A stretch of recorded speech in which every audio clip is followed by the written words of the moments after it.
Hello, think eco চিন্তার প্রতিধ্বনি থেকে ওয়েলকাম বন্ধুরা।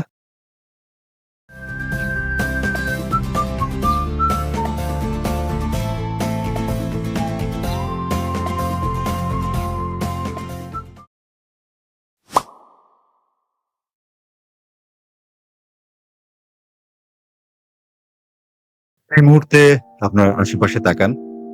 আপনার ঘরের মধ্যে এমন একটা জিনিস খুঁজুন, যেটি আপনি প্রায় প্রতিদিন ব্যবহার করেন। কি পেয়ে গেলেন? একবার নিজেকে একটা প্রশ্ন করুন। আপনি কি নিশ্চিত এই ঘরের সবকিছু আপনি দেখছেন? সম্ভবত না। কারণ আশ্চর্যজনক সত্যিটা হলো আমাদের চোখে কোনো দৃশ্য ধরা পড়লেই তার সবকিছু আমরা সচেতনভাবে লক্ষ্য করি না। আর এই কারণেই কখনো কখনো হারানো জিনিসটা আসলে হারায়নি। সেটা হয়তো আপনার চোখের সামনেই ছিল। আমাদের চোখ প্রতি মুহূর্তে চারপাশ থেকে বিপুল পরিমাণ দৃশ্যমান তথ্য সংগ্রহ করে, কিন্তু আমাদের মনোযোগ সীমিত। একসঙ্গে দৃশ্যের প্রতিটি জিনিসকে সমান গুরুত্ব দিয়ে প্রক্রিয়াজাত করা সম্ভব নয়। তাই মস্তিষ্ককে ক্রমাগত বেছে নিতে হয় এই মুহূর্তে কোন তথ্যটা গুরুত্বপূর্ণ আর কোনটা আপাতত পেছনে রাখা যায়। এটা অনেকটা মস্তিষ্কের নিজের একটা ফিল্টার থাকার মতো। ধরুন, আপনি টেবিলের উপর চাবি খুঁজছেন, তখন আপনার মনোযোগ চাবির সম্ভাব্য আকৃতি, রং বা অবস্থানের দিকে বেশি কেন্দ্রীভূত হবে। আর একই সঙ্গে টেবিলের উপরে থাকা কলম, বই, কাপ অথবা মোবাইল এসব আপনার চোখে থাকলেও আপনার সচেতন মনোযোগের কেন্দ্র থেকে সরে যেতে পারে। অর্থাৎ আপনি তাকাচ্ছেন, কিন্তু প্রতিটি জিনিস সমানভাবে লক্ষ্য করছেন না। এখানে মনোবিজ্ঞানীদের একটি গুরুত্বপূর্ণ ধারণা হলো সিলেক্টিভ অ্যাটেনশন। অর্থাৎ চারপাশে থাকা বিপুল পরিমাণ তথ্যের মধ্য থেকে আমাদের মনোযোগ কিছু নির্দিষ্ট তথ্যকে বেছে নিয়ে তার উপর বেশি গুরুত্ব দেয়। আর এর সঙ্গে সম্পর্কিত আরেকটি মজার ঘটনা হলো ইনঅ্যাটেনশনাল ব্লাইন্ডনেস। এটা অনেকটা এমন, চোখ খোলা, দৃশ্য সামনে, কিন্তু মস্তিষ্ক অন্য কিছুর দিকে ব্যস্ত। কিন্তু এখানেই একটা মজার প্রশ্ন আসে। আপনি তো চশমা খুঁজতে মনোযোগ দিয়েই খুঁজছেন, তাহলে কখনো কখনো চশমাটা মাথার উপরে থাকলেও কেন দেখতে পান না? আসলে এখানে শুধু মনোযোগ নয়, এক্সপেকটেশন বা প্রত্যাশাও কাজ করে। ধরুন, আপনি মনে করছেন আমার চশমাটা নিশ্চয়ই টেবিলে আছে। তখন আপনার মস্তিষ্ক চশমা কোথায় থাকতে পারে, দেখতে কেমন হতে পারে, এসব নিয়ে একটা মানসিক ধারণা বা সার্চ টেমপ্লেট তৈরি করে।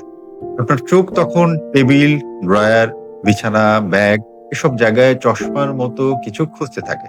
কিন্তু চশমাটা যদি আপনার মাথার উপরেই থাকে, তখন একটা অদ্ভুত সমস্যা তৈরি হয়। চশমা আপনার চোখের সামনে, আপনি চশমা খুঁজছেনও, কিন্তু আপনার প্রত্যাশা বলছে চশমাটা কোথাও পড়ে আছে। আপনার মাথার উপরে থাকা চশমা সেই প্রত্যাশার সঙ্গে মেলে না।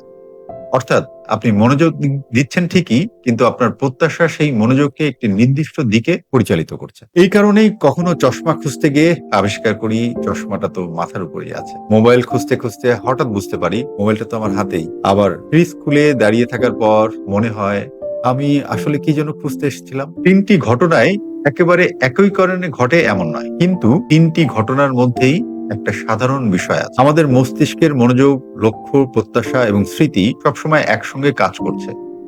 আর এখানেই আসে আরো একটি মজার বিষয়। আমরা শুধু যা দেখছি তার উপর নয়, অনেক সময় আমরা কি দেখতে আশা করছি তার উপরেও আমাদের অনুসন্ধান নির্ভর করে। আপনি যদি মনে করেন চাবি অবশ্যই ড্রয়ারে আছে, তাহলে প্রথমে ড্রয়ারই খুঁজবেন। চাবিটা যদি টেবিলের উপরে পড়েও থাকে, আপনার অনুসন্ধানের প্রথম ধাপ হয়তো সেদিকে যাবে না। কারণ আপনার মস্তিষ্ক ইতিমধ্যে একটা ধারণা তৈরি করেছে চাবি ড্রয়ারেই থাকার কথা। অর্থাৎ বাস্তবতা এক জিনিস, আর সেই বাস্তবতার মধ্যে থেকে আমাদের মস্তিষ্ক কোন তথ্যটাকে আগে গুরুত্ব দিয়ে সামনে আনবে সেটা আর এক জিনিস। আর এখানে এই বিষয়টা একটু দার্শনিক হয়ে যায়। তাহলে প্রশ্ন হলো, আমরা কি সত্যি পৃথিবীকে সরাসরি দেখি, নাকি আমাদের চোখ থেকে আসা বিপুল তথ্যের মধ্য থেকে মস্তিষ্ক কিছু তথ্য বেছে নিয়ে তারপর সেই তথ্যের উপর ভিত্তি করে আমাদের সামনে পৃথিবীর একটা মানসিক ছবি তৈরি করে? সম্ভবত এই কারণেই একই ঘটনা দেখেও দুজন মানুষ সবসময় একই বিষয়ে লক্ষ্য করে না। কারণ আমরা শুধু ঘটনা দেখি না, আমাদের মনোযোগ, প্রত্যাশা, পূর্বের অভিজ্ঞতা এবং স্মৃতি সবকিছু মিলিয়ে সেই অভিজ্ঞতাকে প্রভাবিত করে। চোখ আমাদের দৃশ্যমান তথ্যের সংকেত দেয়, আর মস্তিষ্ক সেই তথ্যকে বেছে নিয়ে সাজিয়ে এবং ব্যাখ্যা করে আমাদের কাছে একটি অর্থপূর্ণ অভিজ্ঞতা তৈরি করে। তাই পরের বার যখন কোনো জিনিস খুঁজে পাচ্ছে না, একবার থামুন, নিজেকে জিজ্ঞেস করুন, জিনিসটা কি সত্যি নেই, নাকি আমি শুধু ভুল জায়গায় ভুল প্রত্যাশা নিয়ে সেটাকে খুঁজছি। কারণ কখনো কখনো হারানো জিনিসটা হারায় না,